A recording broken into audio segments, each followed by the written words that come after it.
Hello everybody. In today's video we are going to continue with our series on the history of Islam, and we are going to talk today about the Umayyad dynasty, the Caliphate of the Umayyads that was established in the year 661 and lasted until the year 750. The Umayyad dynasty was established in Damascus by Muawiyah, who was the nephew of the third Caliph Uthman. And Muawiyah, as we know, he opposed the fourth Caliph Ali and rebelled against him.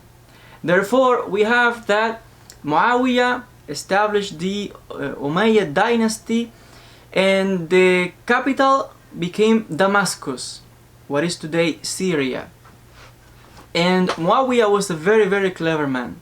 He was a great warrior, a politician, he was a diplomat, a great leader, and was able to unite a large crowd of supporters and indeed establish this dynasty, a form of government or kingship that was totally different from what we have from the time of the Prophet. Indeed, this is one of the critiques that have been done to the Umayyad dynasty, that they simply care more about government than to govern or to rule or to guide the ummah, the community, from a religious point of view. The Umayyads saw themselves as successors of the Prophet, therefore the term Caliph, but meaning that they saw themselves as the representatives of God on earth. But we know from history that the Umayyads put more emphasis on politics and government than on religious matters, as we will discuss and explain in detail. For example, it was during this time, around 30 years after the death of the Prophet, that the Umayyads took charge of a big empire that was expanding. They conquered lands all the way up to North Africa, Morocco, even into Europe, conquered all of Spain, and we know that they even continue deep into France until they were stopped by the great warrior of the Franks, Charles Martel. Therefore, the Umayyads were the ones that was the first empire of the Muslim world that had before them the responsibility to organize, to establish, to create new organizations from out of nowhere. There was no Islamic empire before. Like the Umayyads were the one that saw such a great expansion of Islam. Therefore, they had to create structures of government in order to rule all of these people, thousands of people that now came under the control of the Muslims. And that's why at this time, the Umayyads got in connection with people with different language, people speaking Greek, people speaking Aramaic, people speaking many different languages, and different culture, different religion, different mentality. So how to rule all these people? You have to create a structure, a government, an organization, because we have at this time not only Muslims, you have all other peoples in these areas, the vast empire. Therefore, that's why Muawiyah, who was a very smart man, as I said before, was more interested in developing the government. And that's why some point to him something negative of the Umayyad dynasty, that they quite did not develop more on the religious side, even though they claimed total authority and to be ruling in the name of God. And that's why at the time of the Umayyad, we don't have that much development of scholarly Islamic knowledge, as we know the commentaries of the Quran, of Hadith, and all of the great histories and all the great literature that later on appear under the Abbasid Caliphate. We don't have that at the time of the Umayyad, with only few exceptions. But all the big flourishing of the Islamic thought and history and Quran, Hadith and all of that came under the Abbasid, which was the following Caliphate after the Umayyads. And at some point it made kind of some sense, like I said, because the Umayyads were the first. So they were creating a structure. And also we have to point out that, like I said, many Islamic scholars criticize the Umayyad because they look more into material and worldly things. And one of the critics is that the Umayyads rule in a way that was not quite Islamic from the point of view of certain scholars, meaning that they were more interested in luxury, and some people claim even certain pleasures, so even point to them that they some of their rulers were drunkards, and some of them had certain behavior that was not well seen from the Islamic perspective of the Islamic religion. And we have also that at this time many people started to convert to Islam, like masses of people becoming Muslim. And as I said before, when the Muslim armies conquer all these lands, suddenly thousands of people came under their rule. Therefore, those who were Christians and Jews and Sabians and Zoroastrians, they were allowed to stay if they pay what was called a tax called jizya. Jizya was a kind of tax on these people that, though because they were people of the book, they were allowed to stay, keep their religion, but you have to pay money if you want to be protected. Meaning you have to pay money to the Islamic government. Meaning you want to live here, you want to keep your religion, fine. But if you want protection from us, you have to pay us. And they were known as dhimmis. Technically, at the time of the Umayyad, the scholars say that they were quite treated good. But in reality, we know also that dhimmis in general are not considered like first class citizens, because first class citizens are Muslims only. Dhimmis were not allowed to have positions in the government, only certain these privileges to serve in the court of the kings and in government, and certain let's say privileges were only assigned or given to Muslims. Therefore, at the time of the Umayyad, something happened that thousands of people suddenly started to become Muslims and convert to Islam.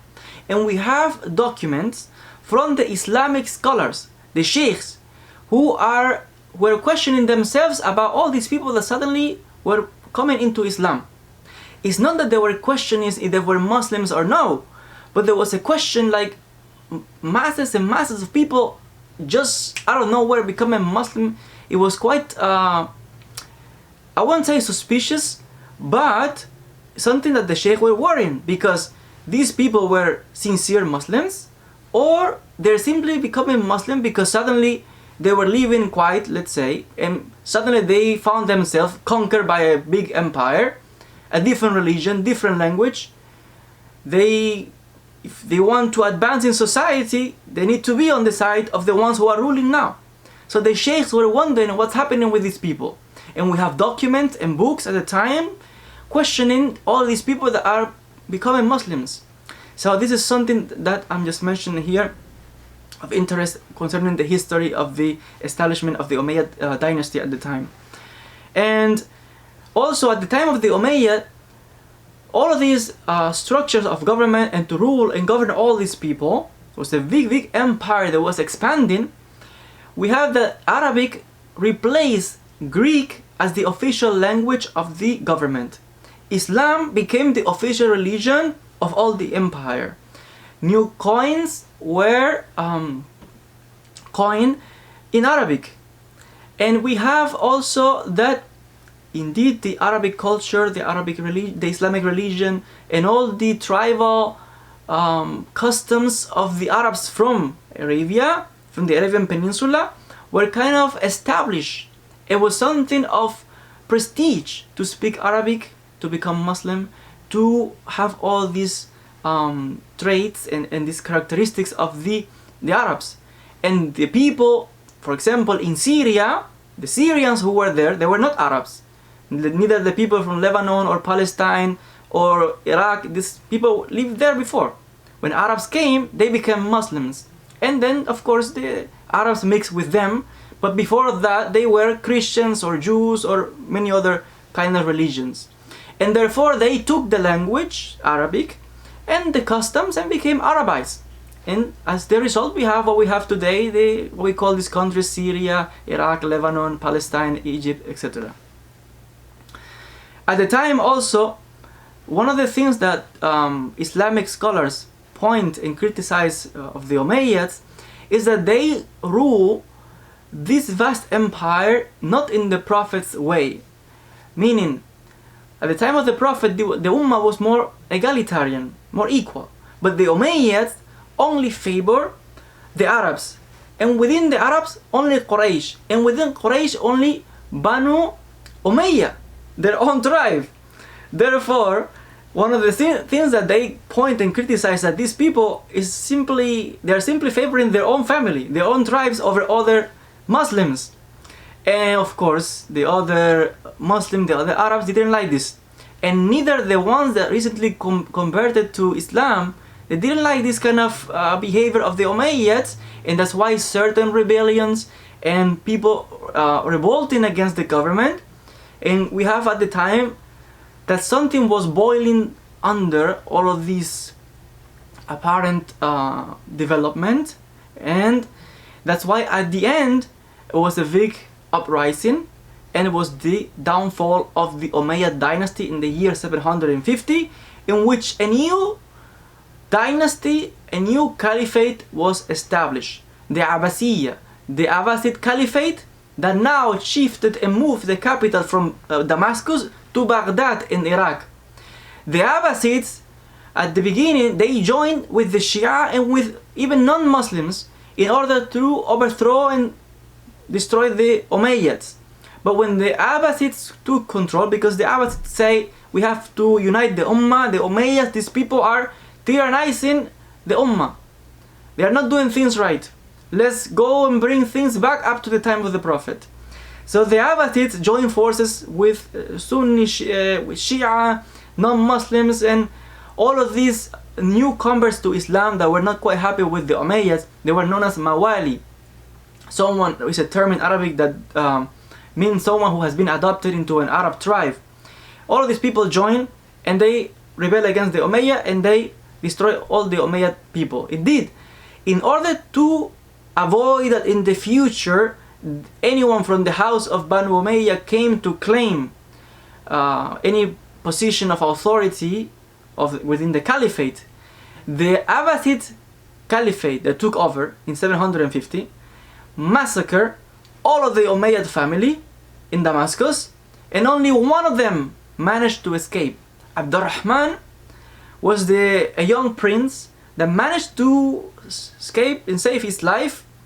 They massacred all his family. He had to run and went hiding in Egypt.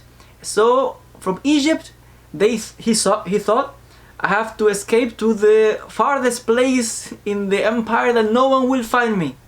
So where is that place? Al-Andalus, Spain, very, very far. He thought no one will catch me there. And then he went over there.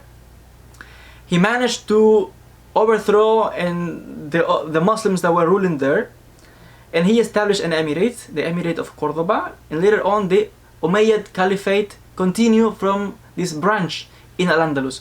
But about them we will talk in future videos. So I'm just trying to be briefly what was happening at the time of the Umayyad. We have good things. It was of course the beginning. They were the ones that have to manage to develop things out of nowhere for a new empire, new religion, new way of administration, ruling foreign people. So it was the beginning of everything. So that's why, even though we kind of criticize the bad things that the Umayyad did, at the same time we have to say that they were the ones that opened Islam in these lands, the ones that opened certain forms of government, and all the things that we just described in this video. So we point to them, what the scholars say, and criticize as bad things and good things. And after the Umayyads, as I said, a new caliphate was established, the Abbasiyya, the Abbasid Caliphate, with the capital in Baghdad. About the Abbasids, we will talk about in the coming video. In the following video, we will discuss about the Abbasid Caliphate. So if you have any questions about this topic that we just discussed, or if you want to add something else, you're welcome to leave comments. And as always, you are welcome to subscribe to the channel and follow me also on social media. Thank you so much, and we'll see each other in the next video.